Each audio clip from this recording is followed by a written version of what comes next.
বাবি তো অনেকক্ষণ আগেই ঘুমিয়ে গেছিলো, তো এই সুযোগেরই সদ্ব্যবহার করলাম, কারণ বাবি যদি আমাকে দেখে চকলেট খেতে তাহলেই বায়না করবে, সেই জন্য ওকে লুকিয়ে লুকিয়ে চকলেটটা খেলাম আমি।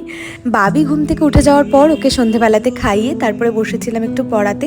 বেসিক্যালি ওকে আজকে একটু লেখাতেই বসেছিলাম, তারপরে দেখলাম যে ম্যাম আজকে আউলটাতে কালার করিয়েছেন ক্লাসে, আর কিছু হোমওয়ার্কও দিয়েছিলেন, সেগুলোই আজকে ওকে দিয়ে করাচ্ছিলাম। কিছু ফ্লাওয়ার আইডেন্টিফাই করে সেইগুলোকে স্টিক করতে হবে এখানে, সেটাই ওকে দিয়ে করিয়েছি। আর এখানে রয়েছে বডি পার্টস, তো সেটাও করিয়েছিলাম।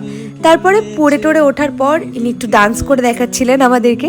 আর তাহেরপুরে মোটামুটি 2-3টে বড় বড় রাস হয়, তাদের মধ্যে সব থেকে বড় রাসটা ছিল আজকে।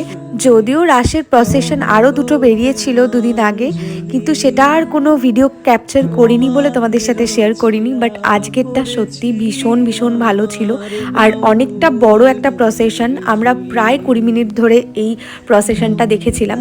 প্রচুর প্রচুর মানুষজন এসেছিল, মানে আশেপাশের যত মানুষজন থাকে সবাই চলে আসে। যেমন ছিল আলোকসজ্জা, তেমনই ছিল কয়েকটা ইনস্ট্রুমেন্ট বাজনা। আমার তো দারুণ লেগেছে সব মিলিয়ে।